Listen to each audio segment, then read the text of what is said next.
దేవుని వాగ్దానం. ఈ ఉదయకాల సమయంలో ఈ వాగ్దానం మీకోసం ఎలా ఉన్నారండి? బాగున్నారా? పొద్దున్న లేచారా? మీ అందరికీ తెలుసు, రేపే ముగింపు సభ Calvary promise and Hyderabad Hayat Nagar Ramoji film city దగ్గర. ఇదే గ్రౌండ్ నుంచి మీకు ఈ రోజు నేను వాగ్దానం ఇస్తున్నా. ఎందుకంటే ఆత్మీకంగా మీరందరూ బలపడాలని, రక్షణలోకి రావాలని, నిజంగా తప్పిపోయిన జీవితాలు తిరిగి మళ్ళీ దేవుడు కట్టాలని, దేవుని సన్నిధిలో గడిపే ప్రతి క్షణము కూడా ఒక అద్భుతమైనటువంటి అనుబంధాన్ని ప్రభుత్వం మనకిస్తుంది. రెండవదిగా, పడిపోయిన మన ఆత్మీయ ప్రకారం ఆరోగ్యపరమైంది, ఆర్థికపరమైంది, మానసికంగా ఏ స్థితి నుంచి విడిపించడానికైనా దేవునికి సమస్తము సాధ్యం. కాబట్టి రక్షణ లేని బిడ్డలు ఎవరంటే ఇదే రక్షణ దినం. నీ హృదయాన్ని ఏసేకిస్తే పరలోకం, నిత్య జీవం, పాపక్షమాపణ. యేసుప్రభుని నమ్మితే నాకేంటి లాభం అని అనుకోకండి.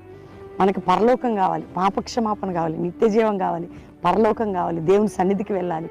ఈ లోకంలో కూడా ఆయన మన చేయి పట్టి నడిపిస్తాడు. ఈరోజు నేను ఒక వాగ్దానం, యెషయా గ్రంథం 43వ అధ్యాయం 19వ వచనం, రెండో మాట నేను చదువుతున్నాను. అరణ్యంలో త్రోవ కలిగి చేయుచున్నాను, ఎడారిలో నదులు పారజేయుచున్నాను. ఇప్పుడు మీరు చూస్తున్నారు, ఇదంతా ఒక అరణ్యం.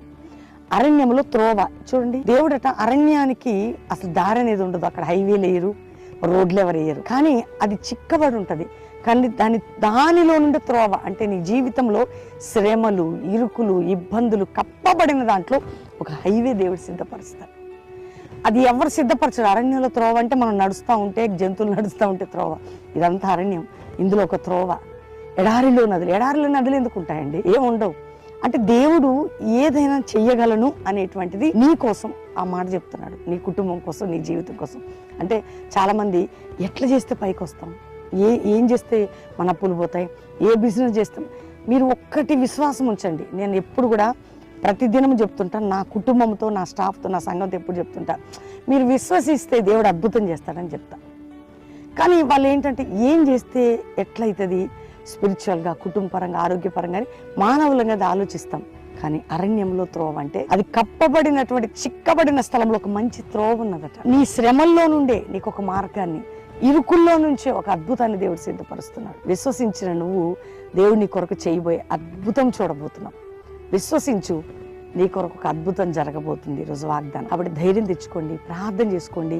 ఈ చివరి దిన సభకు రండి. హైదరాబాద్ ప్రామిస్ ల్యాండ్ సాయంత్రం 4 గంటలకు 18th సండే ఎక్కడే వచ్చి ఉండొచ్చు. మీరందరూ ప్రేయర్ఫుల్గా ఉండండి. ఎక్కడున్నా ఈ మాటలు దయచేసి మీ హృదయంలో సీరియస్గా తీసుకోండి. ప్రార్థన చేసుకుందాం. తండ్రి, రక్షణ లేని కుటుంబాలకు రక్షణ, మారు మనసు, పాపక్షమాపణ, నిత్య జీవం, పరలోకమైన పడిపోయిన జీవితాలు లేపండి. కుటుంబాల్లో శోధన, అసమాధానం తొలగించి విరిగి నలిగిన జీవితాలని నూతనపరచండి. ఎంతమందికి రోగాలతో ఉన్నారు, స్వస్థత ఇవ్వండి. విడిపోయిన కుటుంబాలను కట్టండి. కోర్టు కేసు నుంచి అయ్యా విడిపించి, అప్పుల బాధ, ఆర్థిక బాధ, మానసిక బాధ, పిల్లలు అన్ని